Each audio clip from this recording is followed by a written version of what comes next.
Benarkah pemimpin Sabah sedang menjual hasil bumi kita untuk kekayaan sendiri?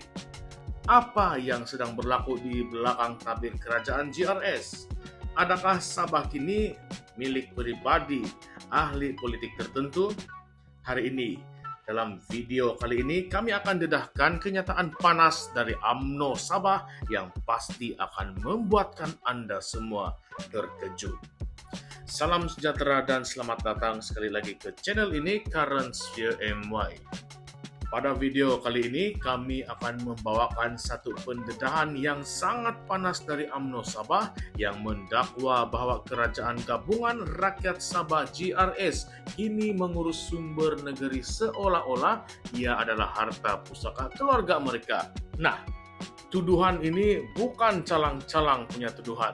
Ia melibatkan isu pelesenan perlombongan yang dilakukan secara senyap, manipulasi fakta sejarah minyak dan gas Sabah, serta persoalan sama ada pelaburan berbilion ringgit benar-benar sampai ke tangan rakyat biasa ataupun tidak. Datuk Suhaimi Nasir, Ketua Penerangan UMNO Sabah merangkap ahli Parlimen Libaran, mengeluarkan kenyataan tegas pada Selasa 22 Julai yang lalu bahwa kepercayaan rakyat telah dikhianati oleh kerakusan politik pentadbiran GRS. Katanya, prinsip utama dalam demokrasi adalah amanah rakyat, tetapi apa yang berlaku sekarang menunjukkan amanah itu telah dilanggar secara terang-terangan. Beliau membidas dakwaan sesetengah pihak yang mengatakan pembangunan sektor minyak dan gas Sabah hanya bermula selepas penubuhan SMJ Energy pada tahun 2021. Suhaimi mengingatkan bahwa projek mega bernilai 54 bilion ringgit yaitu Sabah Integrated Oil and Gas Project ataupun SOGIP telah pun dilancarkan pada tahun 2014 ketika Barisan Nasional masih memerintah. Ini jelas menunjukkan wujud cubaan menulis semula sejarah oleh pemimpin GRS. Seolah-olah mahu menafikan sumbangan kerajaan terdahulu demi menaikkan imej mereka sendiri. Lebih membimbangkan, Suhaimi menimbulkan persoalan sama ada pelaburan besar yang sering digembar-gemburkan oleh GRS benar-benar memanfaatkan rakyat biasa ataupun sekadar mengisi poket kroni politik. Menurutnya, rakyat Sabah berhak tahu dari berbilion ringgit pelaburan itu berapa peratus yang benar-benar disalurkan kepada syarikat milik anak tempatan Sabah. Atau adakah semuanya dikaut oleh syarikat-syarikat yang ada kaitan politik?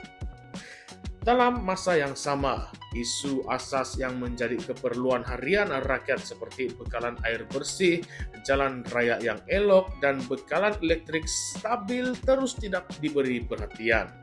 Tetapi apabila melibatkan pemberian lesen perlombongan, kerajaan negeri tiba-tiba jadi cepat, tergesa-gesa, dan senyap. Bukankah ini mencurigakan, sahabat-sahabat saya? Suhaimi berkata dengan lantang, adakah ini keutamaan sebenar GRS? Soalnya dengan nada yang kesal. Sabah bukan ladang milik pribadi ahli politik. Ini adalah tanah rakyat, katanya lagi. Beliau juga menyatakan bahwa negeri Sabah kini sedang menghadapi krisis kepimpinan dan pemimpin yang sebenar tidak akan sesekali menukar tanah dan maruah negeri demi kelangsungan politik. Tambahnya lagi, rakyat Sabah berhak tahu siapa yang mendapat manfaat dan siapa yang meluluskan setiap proyek atau lesen.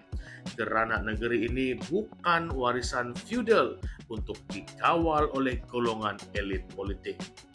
Jangan sesekali menjual Sabah demi kepentingan pribadi, tegas beliau. Untuk konteks, isu ini timbul selepas beberapa pendedahan sebelum ini tentang bagaimana kerajaan Sabah melalui SMJ Energy memonopoli pengurusan hasil gas asli di negeri itu selepas Petronas bersetuju menyerahkan sebahagian pegangan dalam beberapa operasi kepada syarikat milik negeri. Walaupun ini dilihat sebagai satu kemenangan dari sudut hak autonomi Sabah, namun ramai aktivis dan pemerhati politik membangkitkan kebimbangan tentang ketelusan dan siapa sebenarnya yang mengawal SMJI. Adakah benar ia untuk rakyat ataupun hanya untuk segelintir? Malah pada awal tahun 2024, satu laporan oleh bernama dan The Edge Markets mendedahkan bahwa pelaburan luar yang dikatakan bernilai berbilion ringgit itu masih belum menunjukkan manfaat jelas kepada rakyat Marhain di pedalaman. Malah masalah asas seperti jalan rosak dan sekolah daif terus menjadi rungutan utama di kawasan luar bandar. Jadi soalan besar yang timbul kini, adakah kerajaan GRS benar-benar mengurus negeri ini dengan telus dan berpandukan kepentingan rakyat? Atau adakah ini semua hanyalah satu lagi episode pengkhianatan politik di mana sumber asli Sabah digunakan untuk memperkayakan segelintir golongan elit?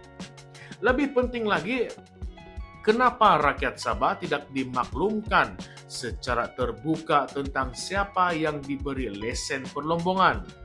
Kenapa tidak ada laporan penuh dalam DUN Sabah mengenai pemilikan proyek-proyek gas dan mineral? Dan kenapa dalam era digital ini semua data penting berkaitan dengan hasil negeri masih lagi dianggap sulit oleh kerajaan negeri? Apa yang lebih membimbangkan ialah wujudnya skenario politik bailout, di mana syarikat yang gagal diambil alih oleh GLC negeri ataupun dilindungi atas arahan politik. Jika ini benar, maka Sabah bukan sahaja sedang menghadapi krisis kepimpinan, tetapi juga krisis integriti. Inilah sebabnya kita tidak boleh memandang ringan kenyataan Suhaimin Nasir. Walaupun beliau mewakili UMNO yang juga pernah mempunyai kuasa, pendedahan ini memberi kita satu gambaran bahwa ada yang tidak kena dengan cara kerajaan sekarang mengurus hasil bumi negeri. Rakyat Sabah berhak untuk tahu, adakah negeri ini benar-benar ditadbir demi masa depan rakyat ataupun sekadar medan kuasa politik? Jadi apakah pandangan Anda, sahabat-sahabat semua? Adakah GRS sedang menjadikan Sabah sebagai warisan keluarga politik?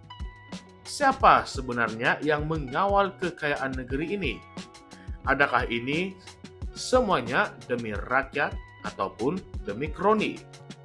Nah, coba kongsikan pendapat Anda di ruangan komen di bawah dan jangan juga lupa subscribe ke channel ini Currents via MY untuk lebih banyak pendedahan seperti ini. Ingat sahabat-sahabat semua, suara Anda adalah kuasa. Salam sejahtera semua, salam perjuangan dan salam reformasi. Sekian sahaja, jumpa lagi di dalam konten yang seterusnya. Terima kasih.